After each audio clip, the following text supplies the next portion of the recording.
And now, live from the iAcquire offices in New York City, it's Lunch Break with Michael King. Welcome back, folks, to another edition of Lunch Break. I'm Mike King, Director of Inbound Marketing here at iAcquire, and we have, how do I say your last name? Eulas. Corey Eulas here from ZocDoc. How are you, Corey? Good, Mike. What's going on, man? I'm chilling, hanging out, enjoying this blizzard that's about to come and hit us. Or how can you enjoy something before it actually comes? Anyway, we also have Eric Ratner here. He's one of our account managers here at iAcquire, and just want him to join us because we got two Jersey folks up in here. And we just want to have a quick little conversation about stuff. So how are things on your side over at ZocDoc? Things are great. We're growing like crazy. We're expanding. Mm-hmm. So we're taking over 568 Broadway, which is where Foursquare is, and Thrillist. Wow. Tons of fun. Good space, but you guys got ping pong also, so I don't know. We got a little too much ping pong. Yeah, startup life. So, you know what I don't know much about? How did you get into SEO? Like, everybody always has some weird, crazy story as to how they ended up here. So what's your SEO story? I started on the computer at a super young age, and I think sort of a similar background to you. And what I was doing was I was building websites. I was sort of in the pay-to-surf space. And I got an affiliate marketing during when PayPal came out. So it was a $5 and $10 referral based on friends. So I started building like mini microsites there. And then in 2004, I got a call from a guy who said, hey, I want a guy for SEO. And he said, what I want to do is stuff a bunch of keywords in hundreds of different websites. And I want you to build them out, and I want it to scale. And that's where I started. I built probably near to 100 websites, and we tried to get them to rank, and we did a lot of shady SEO, right? I think we contradicted everything that Bruce Clay laid out, you know? I think everybody that was actually good at it did that. Yeah, back in the day. All right, so you used to be head of SEO at ZocDoc, but I heard a funny story as to why you changed your title to inbound, manager of inbound? Yeah, inbound marketing manager. Mm-hmm. Most people change their title on LinkedIn probably because they don't want to look like an SEO when they do outreach, right? Right. But I changed my title because I wanted to get solicited less. And then all of a sudden, then like inbound.org came out, and I think I remember reading an article on SEO Moz that like you're going to see more and more inbound titles on LinkedIn. Mm-hmm. So I got to figure out the next one, right? You got to stay ahead of the curve. Yeah, I mean, even our sales guys, they go hard after people with SEO in their titles. So, I mean, I'm sure our sales guys have hit you up before, but probably less now. Yeah, no, absolutely. I've seen the leads for like, or at least the inquiries for jobs, like significantly drop, and it's sort of like an ego, dropper or lessener, but it's something that definitely makes my inbox a little bit more manageable. Yeah, word. Like, I mean, I still get ridiculous, all types of, solicitation, but it's definitely less about, oh, come be our SEO manager or whatever now. So I'm cool with that, to be honest. Right. Like, if I was to move on, I probably wouldn't want another SEO job at this point. Like, I probably want a more holistic digital strategy job or something anyway. I think that's what everyone wants in SEO. Yeah. Right? True. We're not link builders anymore. We're actually like a pivotal part of a marketing strategy. Absolutely. I mean, to be honest, like there isn't much difference between SEO and digital strategy. It's just that digital strategists tend to get more control because people know what that is. Absolutely. I think people's knowledge and understanding of SEO is definitely less, more so than it has been, but still it's low. So it's a lot about educating staff and sort of setting expectations of what an SEO does. So I'm guessing you're interfacing with a ton of teams over where you're working. Like, what are some of your challenges, and how are you able to like overcome it, just from a standpoint of dealing with people? I mean, since I'm an in-house SEO, I sort of have similar problems to an agency in terms of expectation setting, but I don't have clients. My clients are my internal, teams. Like UX and PR and content strategy and paid search and social and the developers, right? So luckily I have like a really receptive team who's energetic and passionate, but the best way to get through it is education. It's teaching people, hey, here's what SEO is, here's what the goals are, and then setting a clear, sort of definition of here's the task, here's what the potential results could be. This is very experimental. We're trying to come up with sustainable strategies. There's no short-term gains that are something that you want to try to tackle. So education. Definitely.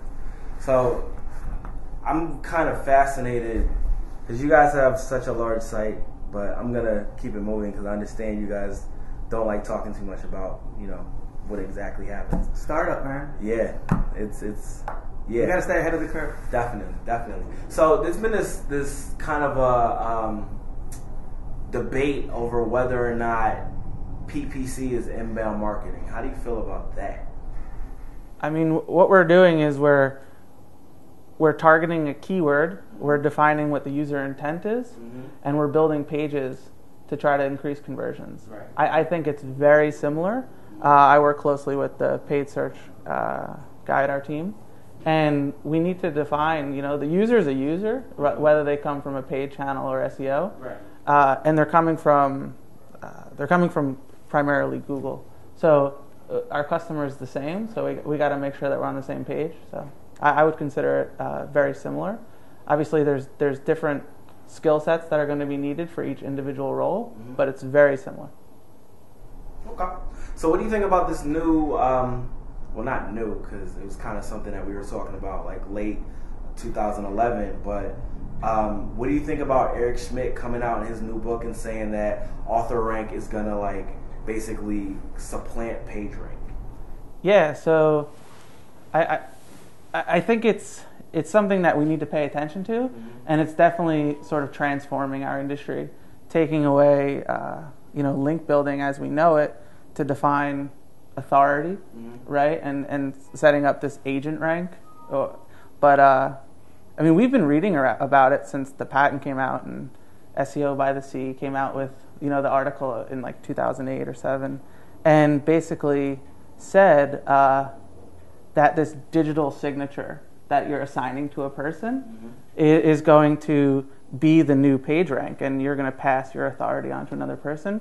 So what I think we're going to start seeing is, remember this old bad neighborhood thing when we were doing link building? Yeah. I think people are going to be more cognizant of this guest blogging. Absolutely. Because of the sort of bad neighborhoods that you potentially could be hanging around.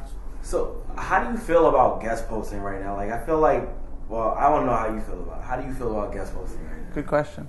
I think guest posting is something that's, I feel like it's the new article, submission type deal. And I think that enterprise sites are going to have, or continue to have, a difficult time with, basically, because right now the author rank and the rel equals author is going to be very similar to the rel equals publisher. And I mean it is right now, but the way it's sort of embedded in the, I guess, what do they call it, content structure now instead of rich snippets. Whatever. So basically the way it's embedded in search results with the photo, right, and it's assigning it or attributing to an author, I think brands are going to have a difficult time creating these authors for the brand voice. So I think that when we start moving away from guest blogging and we start tackling this author rank, guest blogging is going to have to start phasing out. Yeah. Well, at least for enterprise sites.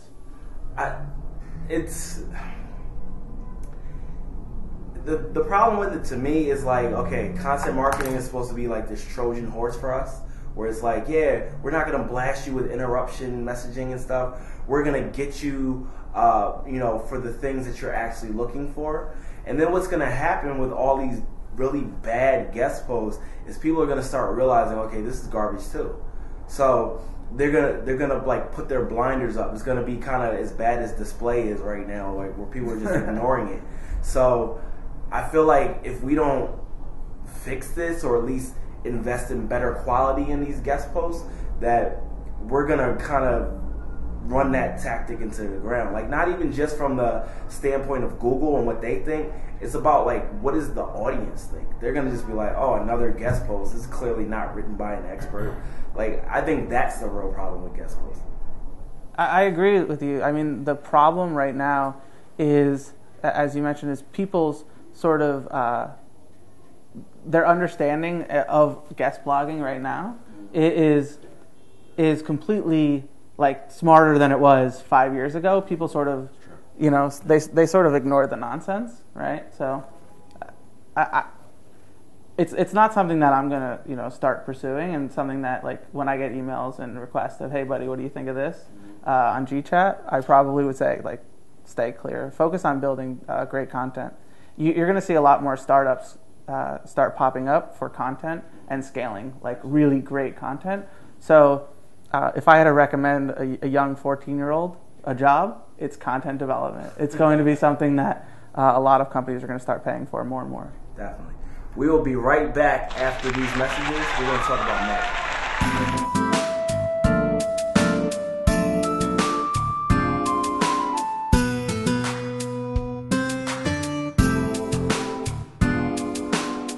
And we're back.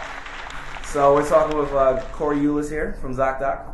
And we left off on author rank. And, during the break, Eric brought up some pretty cool things about author rank that we wanted to touch on. So basically, we're talking about author rank here. We're talking about guest posting and kind of the future of SEO and where it's going. What are your thoughts on that? Where do you think SEO, link building, and content strategies are really going?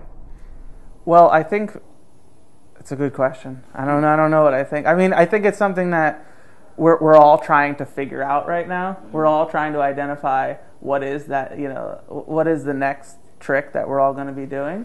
Nice segue. Boom. I mean, if you start looking at websites like Target or Home Depot, they don't even have rel equals publisher on their site.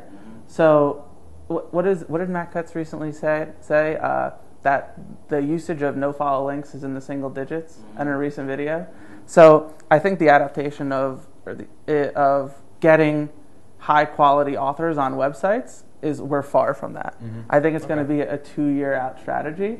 I think right now a lot of people are scrambling to get their Google Plus page verified, but how many people are really going to start verifying themselves on Google Plus? I mean, realistically, like, we've heard Eric Schmidt say it. We've heard, like I said, even I was saying this is the next big thing, and I was saying that in 2011. But like at the end of the day, we haven't seen any real benefit from this quote unquote author rank yet, and it's not gonna happen until we see that. Like that's when you're gonna have kids in India. They're like, oh, I gotta get my Google Plus profile connected. Like it's not something that has a direct benefit. It's like schema.org. So there's all this different vocabulary for schema.org, but nobody wants to spend the time that it takes to implement that across your code if you're not going to get this direct benefit right now. Absolutely. So, even the open graph, you were talking, I think you tweeted something earlier about social media cards. You can put on yeah, social metadata, like social Twitter cards and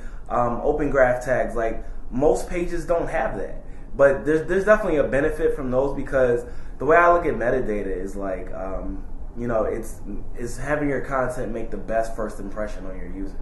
Right. And you have different types of users on Facebook than you do on Google Plus, and so on and so forth. So they're all giving you their different metadata to allow you to make the best impression on those people, and people or marketers aren't really maximizing that right now. Absolutely.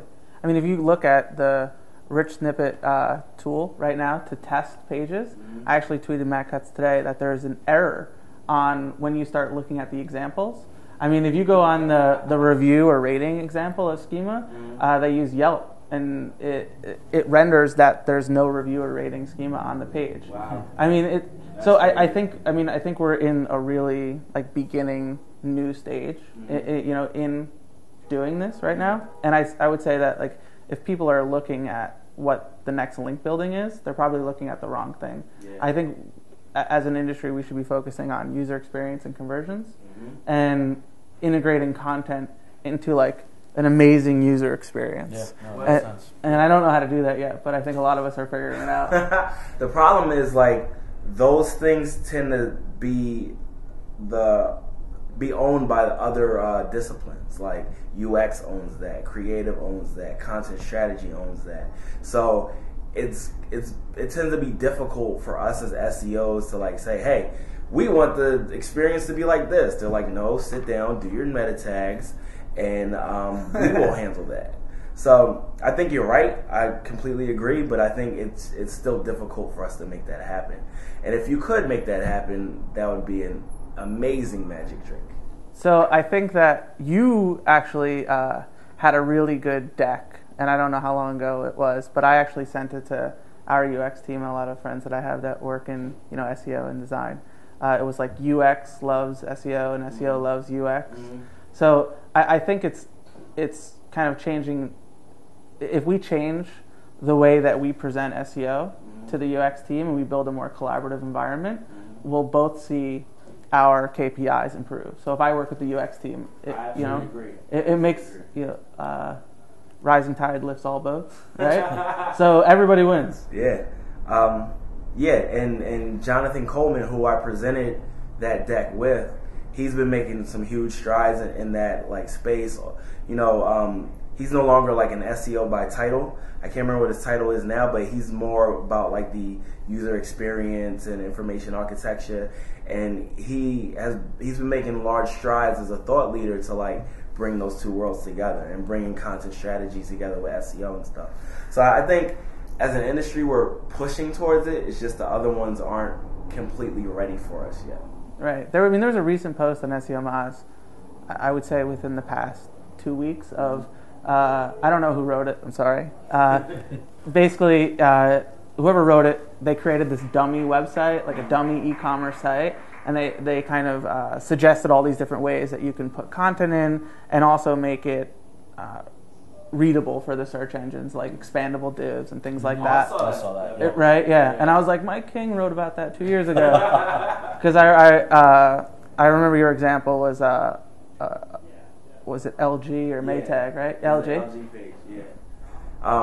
So we had a page that we made. It's like LG laundry tips. If you Google that, you'll find the page. Of course. And and the page, it looks like 6 pictures of different things in your laundry. But if you click on it, it expands, and it's like not obtrusive to the user experience at all. But it has all the text you need. Everything is tagged properly, and it does pretty well. So, I mean, that was like a good exercise where we were able to combine both things. And we actually have something similar on the new iAcquire site that should be up in, a week or two after this goes up.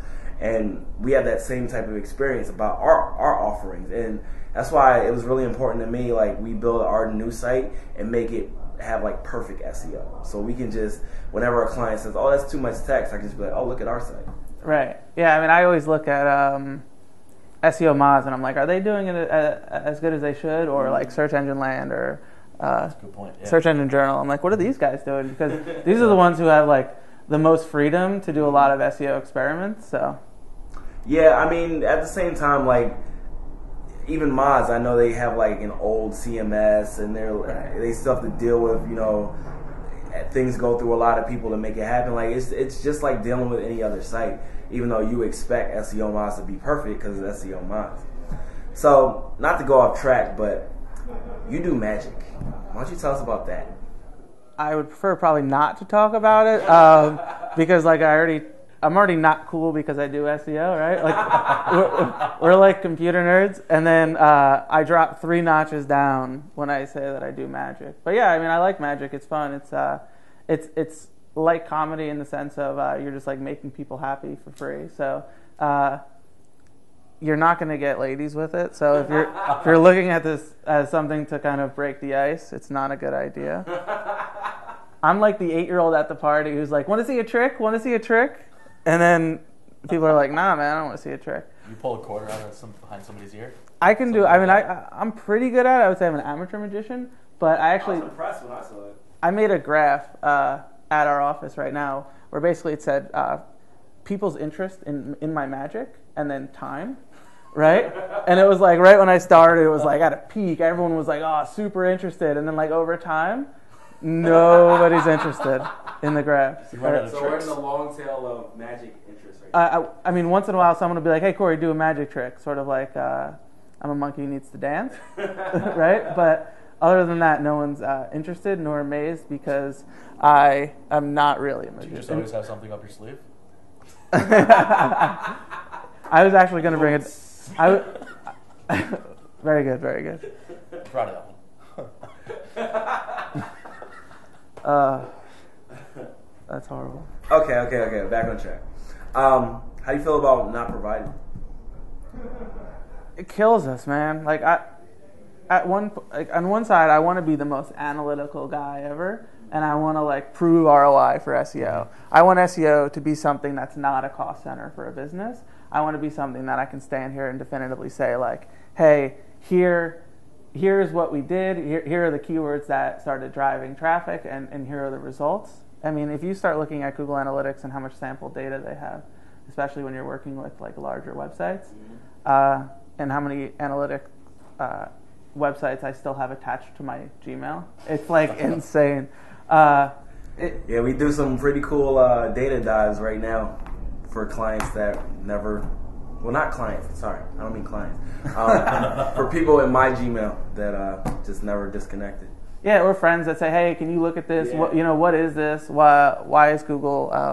Just give you guest access, yeah. Yeah, absolutely. And then, so what are you guys thinking of not provided, especially on the agency I side? hate it. I mean, yeah, I don't like it, but at the same time, like, you know, I have a big push towards like cohort analytics, so I would prefer to use that as leverage to be like, okay, well, we can't get your actual keyword data, but if you guys can commit to doing this thing like the keyword level demographic stuff, or even using, another product that does something similar, that's way more valuable to me because I can see how your audience is feeling about that content rather than using the proxy of keywords to do it. Right. So it's even, I don't need to know the keyword to figure that out. Like, I know what the messaging is. I know they came to the site. Did it work? Did it not? Sure. I mean, we also use real-time analytics that we developed in-house. But I think if you search it, it's called Zocmon, Zocmon, and it's open source. Nice. So it doesn't have keyword level data, but it allows you to sort of look at your analytics. I mean, for the engineers, those guys use it, much more in depth than I would ever use it. But I get to look at the traffic from different channels, and I monitor it, versus 1 week ago, 2 weeks ago, 3 weeks ago, 4 weeks ago, and I get to identify what happens. So, sort of off track of not provided, but still, I mean, on the same note of analytics. So this has been awesome. We got to wrap up. Corey, thanks for coming by. Thank you. Make sure you guys follow him on Twitter. He's at Corey Eulas. Check out ZocDoc if you need a doctor or a dentist or something. Absolutely. And yeah, it's great to see you, man. Cool. Next time, hopefully you buy me lunch.